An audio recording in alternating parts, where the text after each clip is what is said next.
Our first guest tonight is Jen Devillier. Jen is a published author, a psychic, medium, spiritual guide, and a lecturer. She's had a lifetime of experiences with the paranormal. It started when she was 8 years old with a shadow figure, which we're going to find out about that. Her book, she's an author. Her book is called Dark Night Haunting. It's her paranormal autobiography that she wrote to reach out to others that are like her and can relate. It's about being open-minded. She's also stepping into the world of cryptozoology, and just a very interesting lady. Her website is ghost-pi-gen.com. So without any further delay, let's get Jen on the line. Jen, good evening. Welcome to K-Talk and the Fringe Radio Show. Hello. Good to be here. Hi, how are you? Yes, how are you? Pretty good. I'm doing fabulous. I was listening to you guys talking about the weather, and I got to tell you, it's about the same here in Houston. No. Cold and rainy today, Jen?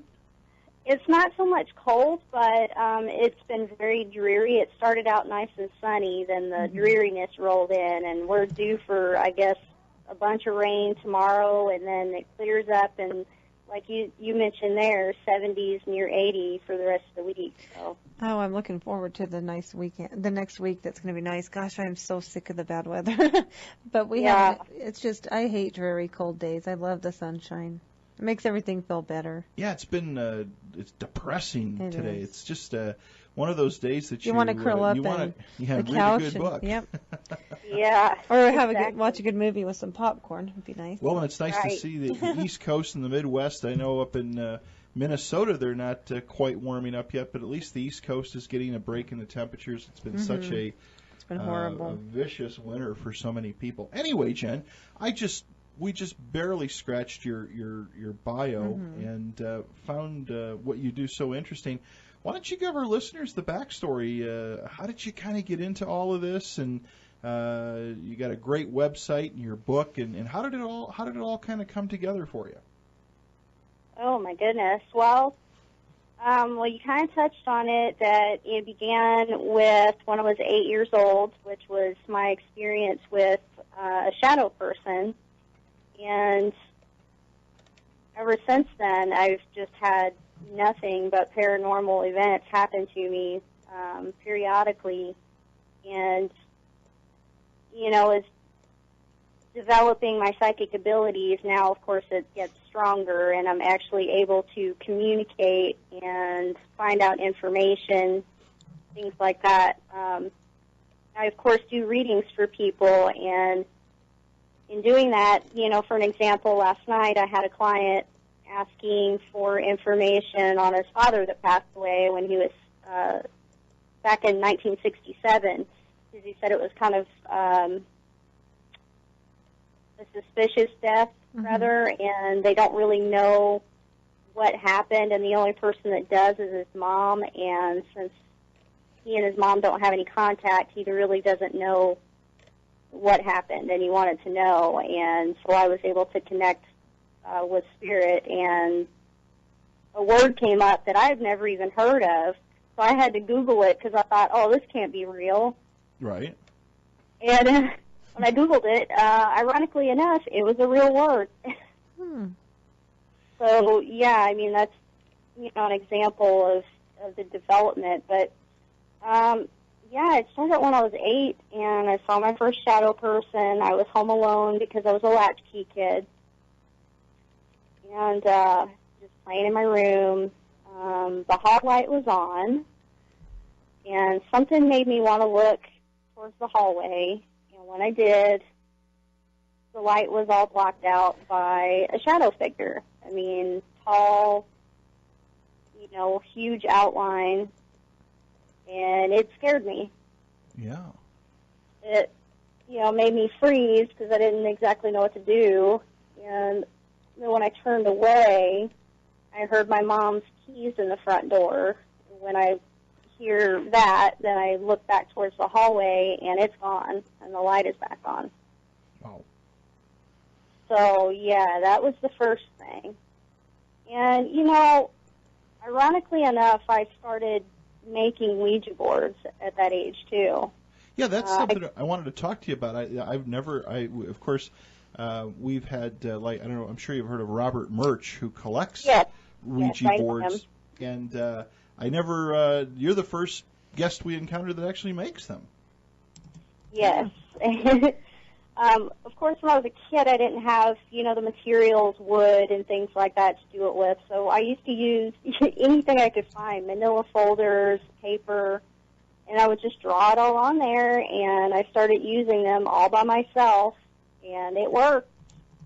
Now, of course, when I recommend using it with other people, one of the things I teach is so that you absolutely know that the other person isn't pushing the planchette, is to not ask your question out loud. Right. Mm-hmm.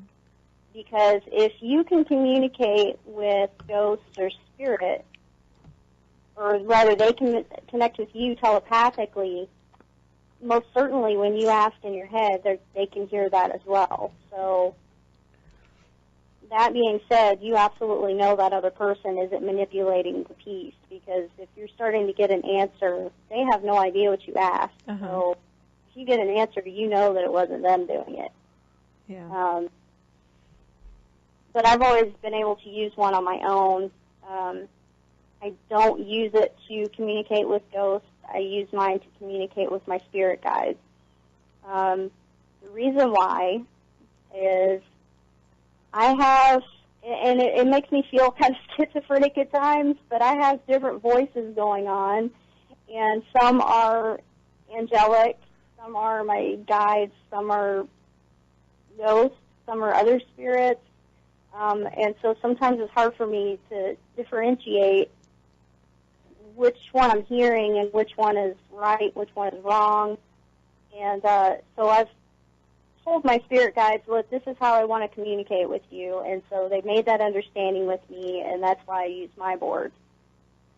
And then, of course, that brings up the question from people usually, how do you know that it's your spirit guides and not a ghost?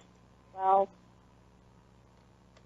when you're talking to someone that's alive and you get to know them, you know how they talk to you. You know how they talk, the style of how they talk.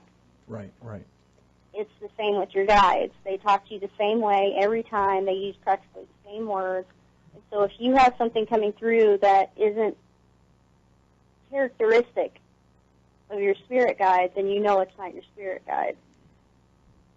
That's how I can tell the difference.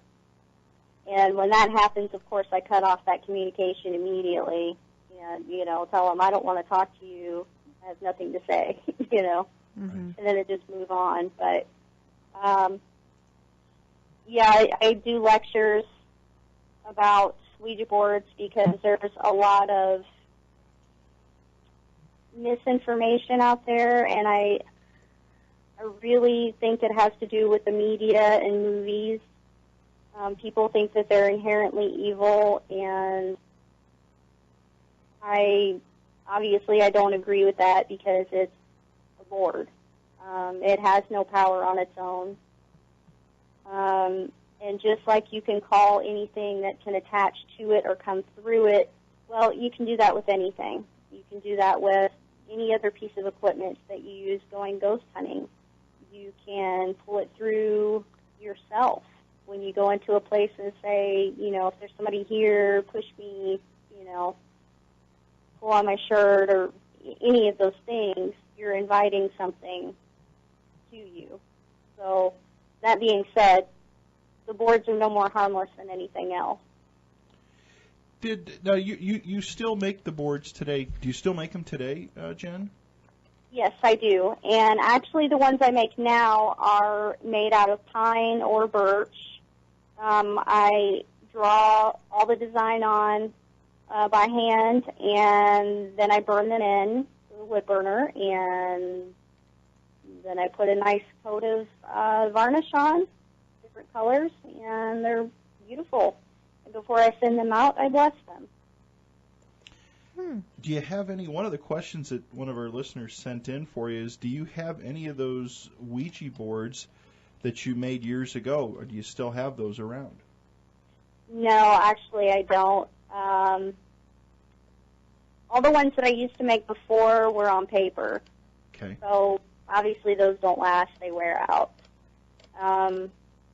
So I don't have any of those. I just started making these with woods actually here recently because I started getting requests by people requesting me to make them. So that's when I started doing it with the wood. Otherwise, I mean, the one I use daily isn't wood either. It's actually an old Parker Brothers glow-in-the-dark one. Right. Mm-hmm. What do you the letters are wearing off. So what do you know? One thing that we get a lot of listeners that always when we work with paranormal, when we have paranormal investigators on the show, and they bring up the Ouija. There are so many people. It seems like there's three categories of people. There's people that think it's just a game. It's not a big deal. Parker Brothers put it out. It's available at Kmart or Target or whatever you can get it. There are people that are so deathly, they're almost afraid of them. And then there's other people that feel that they're a great tool. There's such a diversity in using these things and owning these things. Yes, there sure is. Do you think that with your experiences, do you advise people that they're not a good thing to play around with just for having fun? Basically, yes, because when I'm lecturing, I teach people that it's not something that you want to mess with unless you know how to protect yourself ahead of time. If you're not going to protect yourself, then no, I don't advise you to use it. I know that investigators like to take them in haunted locations, and unless they're going to perform some kind of protection ritual, then it's a dangerous thing. But I feel that way about any piece of equipment that they take in and don't, or even themselves. If they don't take some kind of protective measure, it's a dangerous gamble. Right. I mean, you can get any kind of attachment to any of the items you bring in or to yourself. And I have known people that have gone to haunted places and ended up taking an attachment home with them in person. It wasn't even a piece of equipment, but it attached to them. So, any of that is a gamble. But yes, I've heard many, many horror stories of teenagers or, drunk people messing around with these things, and they've had horrible experiences. And, well, it was because they did nothing to protect themselves. They opened up a gateway, and then they didn't close it, when they finished, and so it stayed open. What type of entities, and this is a question that somebody sent in, Bill in upstate New York writes in and says, are there different entities that are associated with these Ouija boards? I mean, do they tend to attract good ghosts? Do they tend to attract demonic things? I mean, again, they can, for somebody like yourself that knows how to use them, obviously they are a tool. But do they tend to attract? It seems like people that play with them, nothing really ever good happens. It's always something kind of on the negative, nasty side. The inexperienced. I've known a variety of people, and there are an awful lot of people that haven't had any negative experiences. To my understanding, from all of that I've done and known, I've never had any negative experience at all. And look at, I've been using them since I was 8, and I've never had a negative experience out of it. So I think what's going on is that what they attract is generally going to be based on where they are, what kind of entities are already around that want to make contact, and a big part of it is going to be a user's intent. If there's somebody that's already afraid of demonic activity or negative entities and they go ahead and use one, I would have to imagine that their fears are going to manifest, and it could very well be that energy draws in a negative energy of some sort. If you go in it with pure intent, and you're protecting yourself, and you're not afraid, then I can't imagine anything bad coming through. So I think it has a lot to do with the people involved, the location involved, you know, what kind of activity in that place is involved. Like if you were to go in a place that's like severely haunted, like say Eastern State Penitentiary, and you take one of those in there, buddy, you're on your own, because I got to tell you, I wouldn't use one in there. Really? Not even with my protective measures, I would not use one in there, period. There are some negative nasties in there, and you would definitely draw them in because they would be thoroughly interested. And that would be one that would be very, very dangerous. And I have been to Eastern State Penitentiary.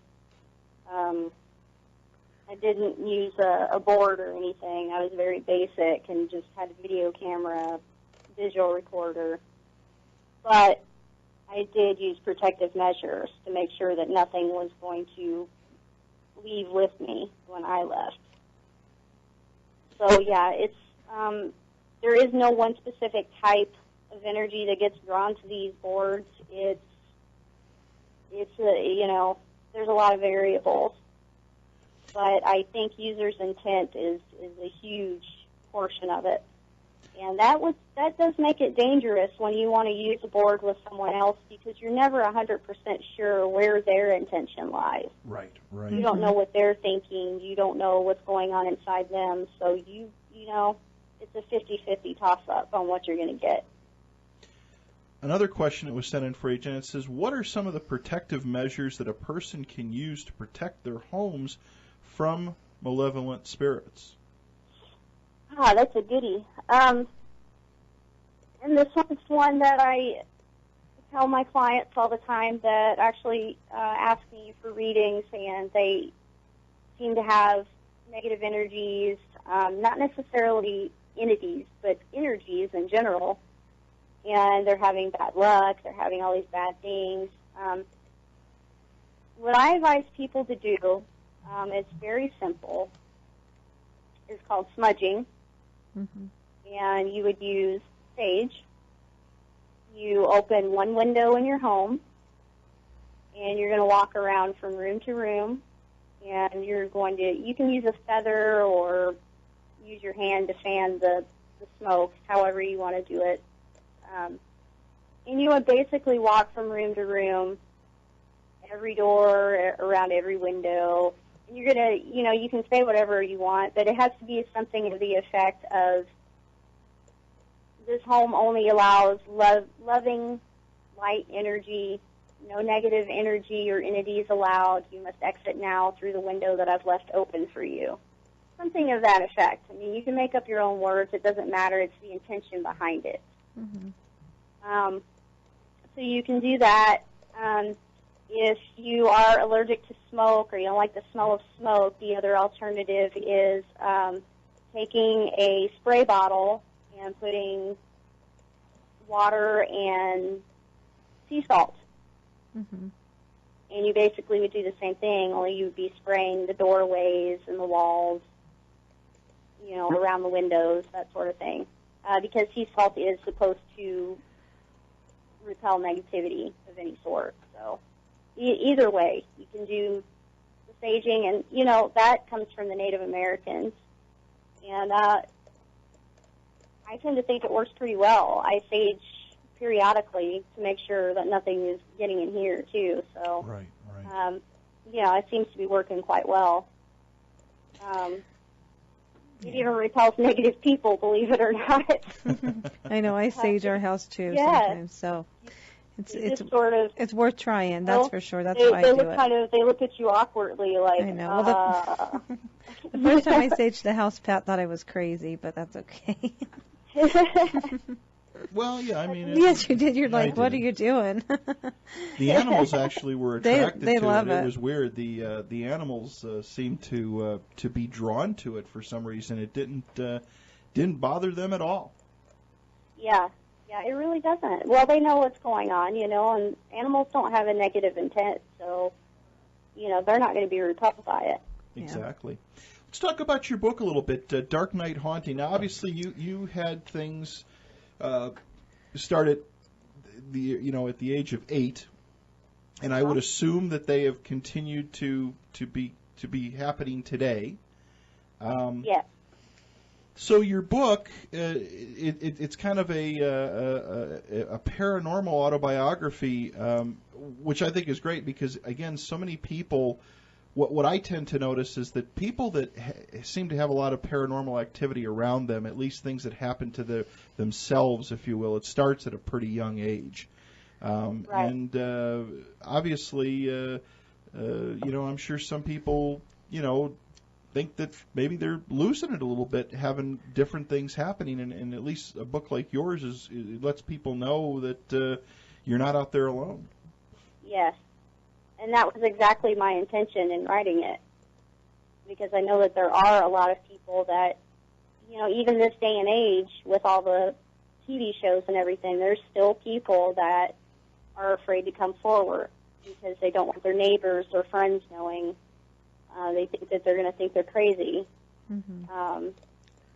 And I just wanted to get that out there. Hey, you're not crazy. It's actually kind of normal. Almost everybody has abilities. They just don't use them. Mm-hmm. I mean, everybody has intuition. That's an ability. Exactly. So with your, when did you write your book? When? Yeah. Let's see. We published it in September of 2012. And I wrote it about a year before that. Kind of been a work in progress for many years? Actually, no. It had been mulling around in my head for about a year, and I said, I really ought to write this. And so I sat down, and that's exactly what I did. And then I sat on it for a year, not really sure if I should publish it or not. And then just one day I said, you know what? Yes, I'm going to publish this. And I went ahead and I did it. Very interesting. Very interesting. Where can our listeners get your book at, Jen? It's available on Amazon.com, and currently it is in the Kindle format. Okay. However, Amazon, luckily enough, has free applications you can download to allow you to read from any device.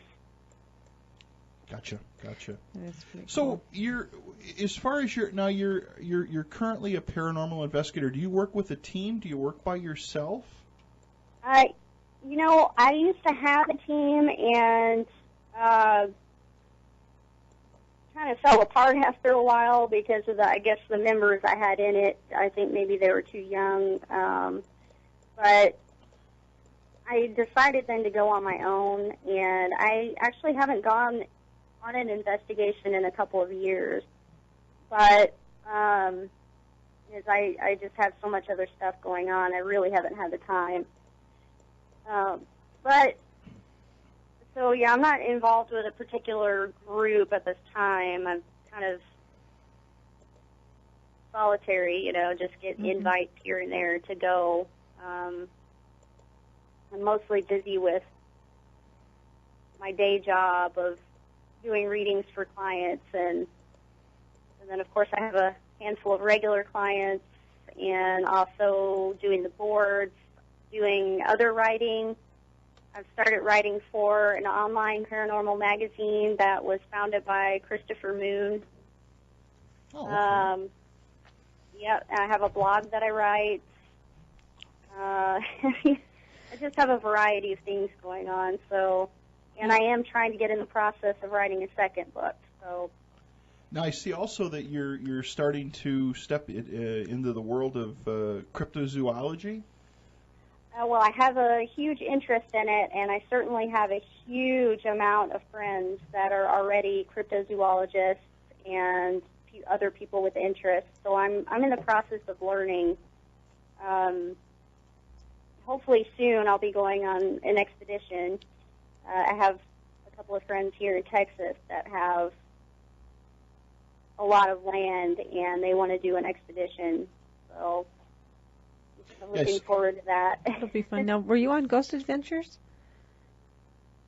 I have not been on there, but I did. That is who I went to Eastern State Penitentiary with. I went on an event there with them. Oh, how fun! Yeah, that was pretty fun. But aside from the regular three guys, there was other people there. Dave Schrader and Jeff Belanger, John Zaffis. So that was a fun experience. Yeah. And we did capture quite a bit, a lot of EVPs. Oh, the Debbie and Mark Constantino was there as well. That was quite a place, I tell you. I really would love to go back to that place. Now, with your, Jen, with your investigating, do you do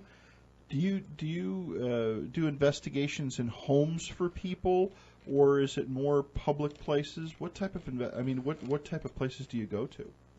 It's been a variety. I've done a bit of both. We have done, when I had my group, we did do a few home investigations. Luckily for the client, I say luckily, but we were able to debunk what they thought was possible hauntings. There were reasonable explanations for things that were going on, and we never heard back from them, so it must have worked. That up. Yeah, must have. Yeah, we weren't able to gather anything that was definitively paranormal, so they never called back, and as far as I know, they haven't called anyone else. So, but we also did a lot of outdoors investigations. There are a couple here. Well, one is in the Houston area, one is just outside the Houston area. And they're very well-known hotspots. One is out in Crosby, Texas, which is Poppet's Way and Park Drive, which was a area of land that had a plantation, and when the plantation owner freed his slaves, he gave them a strip of land and said, here you go, you can have this. So they had their little town, and of course when they had their dead, they buried them. Back then they had no way of having gravestones or anything like this, so they always marked the trees. And over the years, the trees grew up. Eventually, developers came out and wanted to develop where there was a cemetery, and of course, people were saying, hey, you can't do that, there's a cemetery there. And of course, the developers, said there's no proof of that. So they built over half of it. They built a subdivision over half of the cemetery. Oh, wow. And there was massive problems there. There was a book written about it. There was a movie about it, and it's called The Black Hope Horror. And the movie actually had Patty Duke as the main character on the movie. So, yeah, you can imagine. The people that lived there had massive amounts of activity. I mean, it was really bad. Pets dying, people getting sick, infestations of snakes, other critters, sinkholes. One of the neighbors tried to dig for a pool, and there was a couple that was buried there.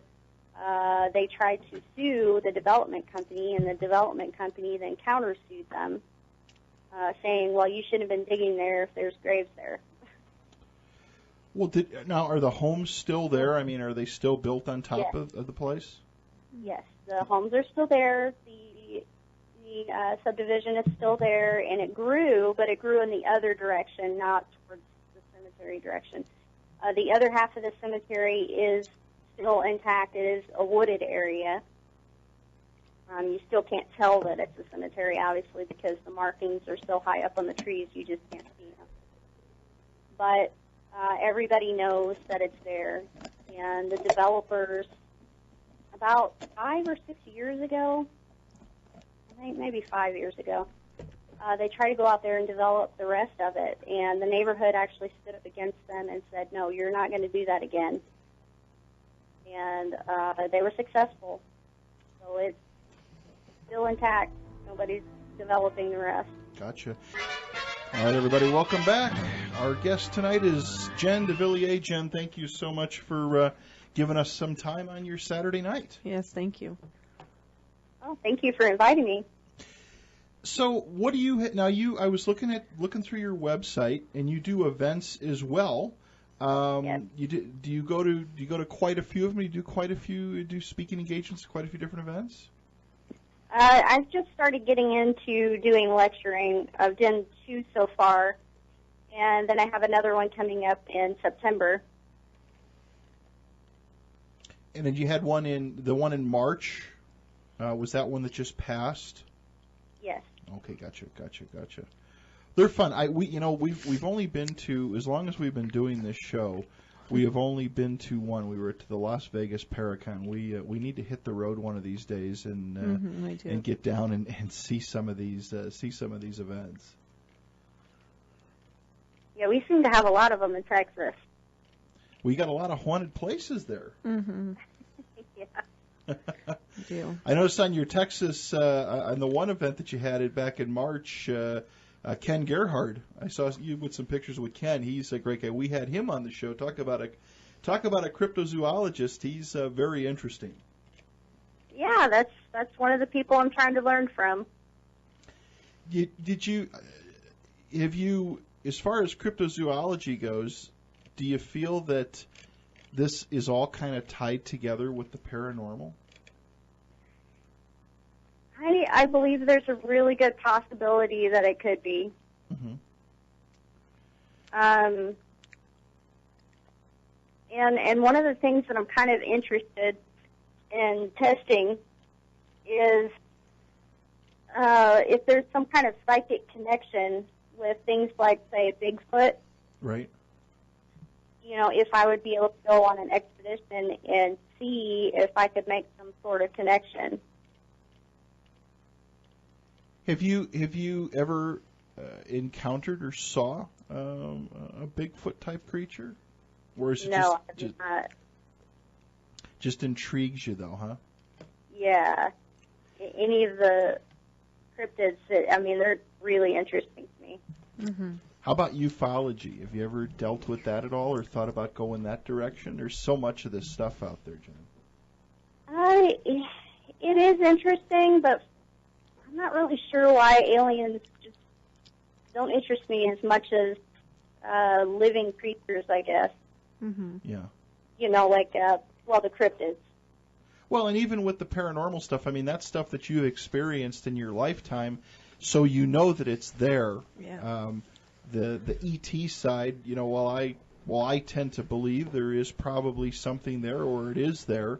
Right. It's not as, I know there's a lot of people that have had the abduction scenario. There's, you know, millions of people, but they tend to, the majority of them tend to be in a state of paralysis, or again, it takes paralysis isn't the right word, but it takes the regression hypnotherapy to bring them back to the time of when the event happened, where the paranormal stuff and of course the cryptid stuff is something that you see essentially in real time. Mm-hmm. Right. You know, compared to the ufology stuff. A couple other questions. We got actually a handful of questions sent in. Let me go ahead and post them up to you. It says, Bill wants to know, it said, did the shadow figure that appeared to you when you were young, does this figure still show itself to you in your current home? No. Actually, I only saw him that one time. Gotcha. Another question is, has Jen ever had contact with a spirit claiming foul play, and has she contacted the authorities? No, I can't say that I have. How about working with authorities with your psychic abilities, Jen? Have you done that, or you just kind of keep it to your research? So far, I've kept it to my research, but it is an idea that I am exploring as my abilities are becoming stronger. You think it's the psychic abilities, they just, obviously they started for you at a young age, but they continue to grow and get more powerful and maybe a little more easier to come by for you, or for you to call upon when you need them? It has now. It's been something that I've accepted more about myself, I would say, in the last 5 years, and so I've actually been trying to develop it. Gotcha. And as I've been developing, of course, the more I use it, the more it opens up. Right. Well, again, I think your book is something people need to definitely take a look at, because, again, there are so many people that experience so many different things, and they just need, kind of like our show and a lot of other shows like ours, they need to have a little bit of reassurance that there are other open-minded people out there. There are other people out there that experience these different things, and that they know that somebody has kind of gone down the same pathway. Yeah. Yeah, because I've thought about writing a book about my experiences. Well, you've had several, yeah, and I think it's a really good idea to have it out there for people so like you said, so they don't feel like they're alone. One thing, right. Jen, now, Carol, I don't know, we've talked about this on the show a couple times before, but you've had paranormal things happen to you at a very young age. Uh-huh.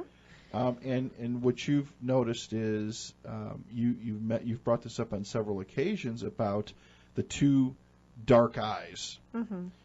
And when we've talked about it and talked to different guests about it, you kind of tend to hone in that it could be, I'll put a could be out there, could be like alien gray type eyes. Well, I don't know, it's really weird, because I kind of, until we started going to different things with that Marlene and different seminars and things the abductees have been talking about, the triangle, the dark eyes, the different weird things that I was like, oh my gosh, this is hitting a little too close for home. And like I don't think I want to have, regression kind of therapy yet. Right. But it's just weird, because I've always had paranormal. But when I was a kid, though, we used to have our family ranch right next to Skinwalker Ranch. So I was always down there. So who knows? Who knows what you're into down at Skinwalker? I don't really want to know right now anyway. Have you heard about, Jen, have you come across that with where even people that have had a lot of paranormal experience, that dark alien gray type eyes that they've seen, is that something that you've ever encountered? Or the dark eyes, the black eyes?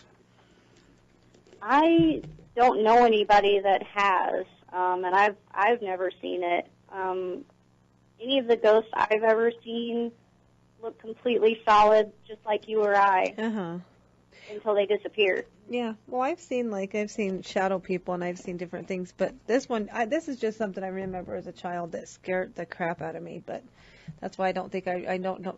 My childhood I don't remember much, and there's probably a reason why, so.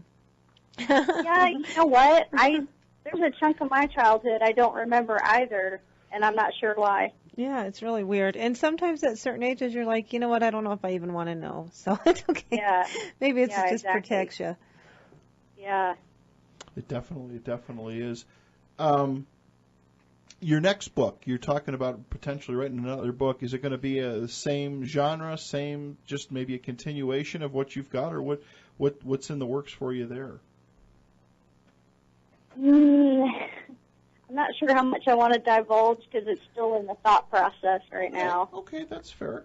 Well, when you get it going, come back on, and we definitely we'll talk about it then. So definitely want to hear about it, because again, I think that what you're doing and helping people. Now, as far as your guidance stuff like that, people can go out to your website and push everything through. Again, it's ghost-pi-gen.com. People can go out there or contact you through there or Facebook and get the information. Yes, they can get any information they want to know about me is there. Gotcha. Sounds good. My Facebook, Twitter, my blog. Well, tell us about your blog a little bit. My blog is just kind of my thoughts on different paranormal topics. Ouija board, obviously, is one of them.